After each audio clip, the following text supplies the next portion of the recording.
हमारे चैनल में आपका स्वागत है। आज हम बहुत खुश हैं कि आप हमारे साथ एक दिलचस्प विषय सार्वभौमिक चेतना का ऐतिहासिक प्रमाण की खोज पर निकल रहे हैं। क्या आपने कभी सोचा है कि क्या हम सबको जोड़ने वाला कोई गहरा संबंध है जो हमारे व्यक्तिगत अनुभवों से परे है? सदियों से विभिन्न संस्कृतियों और दार्शनिक परंपराओं ने एक सार्वभौमिक चेतना के अस्तित्व का प्रस्ताव दिया है, एक गहरी सामूहिक जागरूकता जो मानवता को अस्तित्व के एक जटिल जाल में एक साथ बांधती है।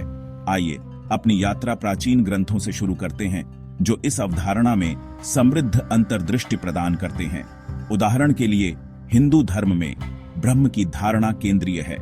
ब्रह्म परम वास्तविकता का प्रतिनिधित्व करता है, एक सार्वभौमिक भावना जो सभी जीवित प्राणियों में व्याप्त है और उन्हें जोड़ती है।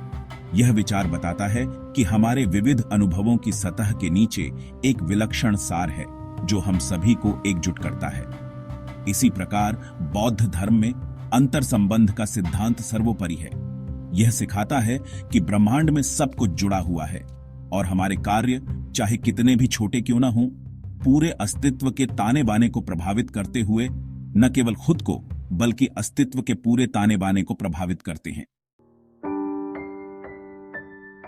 जैसे ही हम अपना ध्यान पश्चिमी विचार की ओर मोड़ते हैं, हम पाते हैं कि प्लेटो और रेने डेस्कार्टेस जैसे दार्शनिकों ने भी सामूहिक चेतना के विचार में तल्लीनता की है। प्लेटो ने अपने रूपों के सिद्धांत के साथ यह माना कि हमारे विचार और अनुभव एक उच्च वास्तविकता की केवल छाया हैं, एक साझा दिमाग जिसमें सभी ज्ञान शामिल हैं।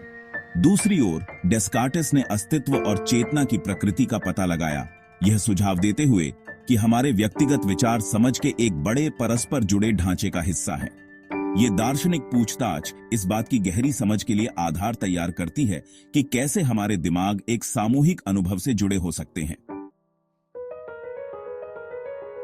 समकालीन समय में सार्वभौमिक चेतना के बारे में बातचीत ने वैज्ञानिक समुदाय में भी जोर पकड़ा है। क्वांटम भौतिकी में अनुसंधान ने वास्तविकता की प्रकृति में आश्चर्यजनक अंतर्दृष्टि का अनावरण किया है, यह सुझाव देते हुए कि ब्रह्मांड में सब कुछ एक मौलिक स्तर पर परस्पर जुड़ा हुआ है। यह वैज्ञानिक दृष्टिकोण सार्वभौमिक चेतना की धारणा के साथ खूबसूरती से संरेखित होता है, यह प्रस्तावित करते हुए कि हमारे व्यक्तिगत दिमाग अलग-थलग संस्थाएं नहीं हैं, बल्कि एक बड़े पूरे के भाव हैं। इस शोध के निहितार्थ व्यक्तित्व की हमारी पारंपरिक समझ को चुनौती देते हैं और हमें अपने बीच मौजूद गहरे संबंधों पर विचार करने के लिए आमंत्रित करते हैं। इसलिए चाहे हम प्राचीन परंपराओं के ज्ञान से आकर्षित हों या आधुनिक विज्ञान की खोजों से, एक सार्वभौमिक चेतना के अस्तित्व की ओर इशारा करते हुए सबूतों का एक समूह बढ़ रहा है।